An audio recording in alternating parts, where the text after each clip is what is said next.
It's abundantly clear. Jimmy, we're about out of time. Do we not get a crying towel today? You know, I don't know, Burns. You know what, though? I think I got one here. Check this out. Yeah, I hate to throw my mom under the bus, but she cooked a little something last night that I don't think was too good. I was a little sick this morning, and then, boy, it got me. My stomach was pretty messed up there about 50 laps in. What'd you eat last night? Well, my mom made a little dish. That's your mother! These drivers will just throw anyone under the bus to make excuses for why they did win the race. Oh, Carl, your own mother! How could you? You couldn't win because you had a tummy ache from your mommy cooked you. You big baby! But Steve, you know what? When you drive your car with abs like Carl does, it's really hard to steer with a bellyache, you know.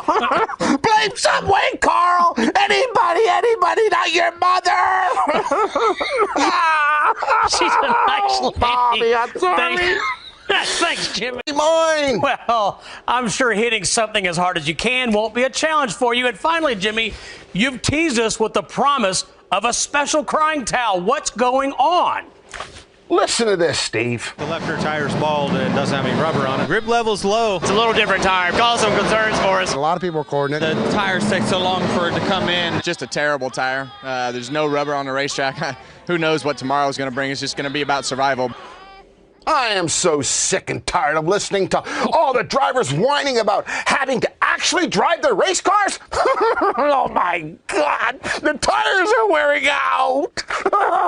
They're tires. They're made of rubber. Of course they're going to wear out. That makes for great racing. You know what? You know how I know there's going to be a great race? Is when the drivers spend their whole weekend bitching about having to actually drive. And don't make them work, Steve. You're stressing them out. They're only human. You broke out the big towel. Thanks, Jimmy. We'll see you Thursday. Oh, yeah, Kurt. I love you, baby. Job security. But you know what? Somebody needs a crying towel. It's Roger Penske. Kurt, you're such a freaking meanie. And look here, Roger was talking to Elton before the race. He said, "Oh, I don't care about the car failing inspection, but please, Mike, help me make a rule of some sort so that Kurt can't be so bitchy over the radio." Oh, someone help the captain, please. Burns. He wants to borrow my straight jacket for Kurt. I'm thinking of renting it to him. You gave the crying towel to Roger, I feel bad for you. Right? You're right. Okay. And Hey! Don't waste those things, Burns. Come on, man. The fans, they appreciate good stunts. I've always wanted to use the crying towel. Oh, okay. Thanks. I don't do it as good as you do, Spence. I'll get to that in a minute. But first, Steve, I was watching Larry Mack's show NASCAR Performance. Booty Barker's on it, too. And so is some other guy, talking about whether or not NASCAR drivers are athletes. Take a listen. I think a gentleman, male, female, whatever it may be, driving a race car is definitely an athlete, I think by definition. Now, is Jimmy Spencer an athlete? Absolutely not. So I think that you have to go back and look at that. I'm not an athlete, Chad. Wasn't I a winning driver? You clearly don't remember Richmond 2003. I was at NASCAR's official crash test dummy for the new safer barriers, and I walked away just fine. And what about this? I like to see you fling a 236-pound man off your back. And Hornaday, he wrecked me here. But I've got an athlete's mind. Look at my self-control I show here. Hornaday tried to get up in my face after the wreck. But I kindly said, no, thank you. Oh, Chad, I'm not so sure that you should be talking about athletes.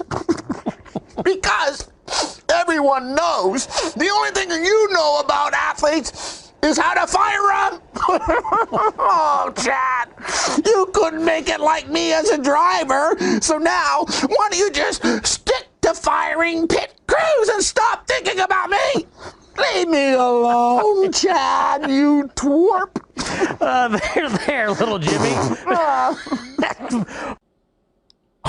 Well, I have a lot to say about this, but Kyle Petty already did a great job putting Mr. Popular in his place on victory lane. So, cigar award to my buddy Kyle. But Kyle, I do have one thing handy here that you didn't have on hand Sunday.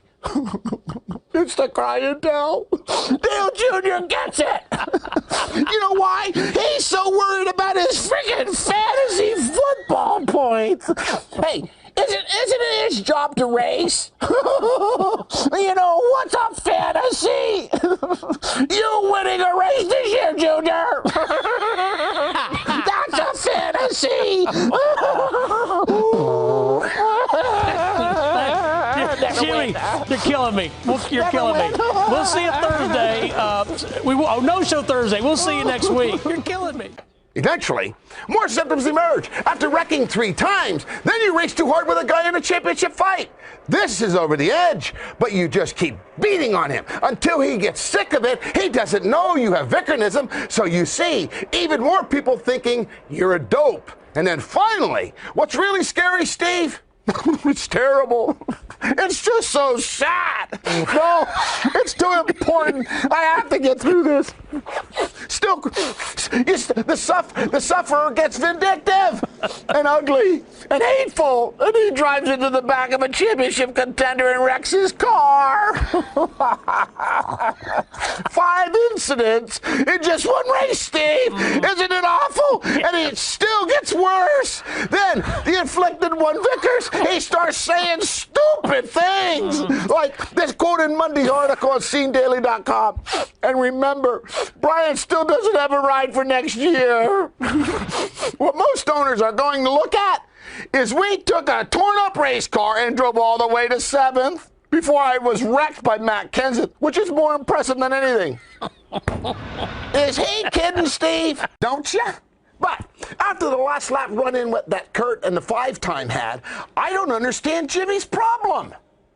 Watch them here as they exit turn 1. Did I say turn 1? The 48 clearly turns down into Kurt. And Kurt, hey, he hit him back, an eye for an eye. Oh, but listen to old JJ here on the radio. Killed our car. Oh, Jimmy, you hit him first. And listen to what he said after the race. Off at 2. He claims I turned down on him off at 2, and I don't have a clue. He ran over me on the corner exit, and that's where it all started.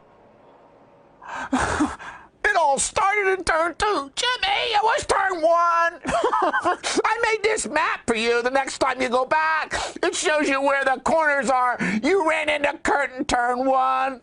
Why don't you just put this map in your memory bank where you said you're keeping track of all those guys who hit you? Oh, that's right. You never hit anybody. I'm flawless, Jimmy Johnson. It's never my fault. Look at my shiny 5 trophies. I think they're clouding your memory, Jimmy. Oh, Jimmy, if somebody steals your crying towel, I think you have a lot of tissue to dry your tears, thanks to Stephen Wallace. Thanks so much, Jimmy. We'll see you Thursday. I like that. They didn't hand those out in school for me. All right, Jimmy, they all make sense. But what? A C for Jimmy Johnson? He sets a high standard for himself and that team. He's only got 1 win so far. And he went below the yellow line to get it. But the C is for the crying towel. Oh, remember when he got all over NASCAR's backside for busting him for speeding at Martinsville?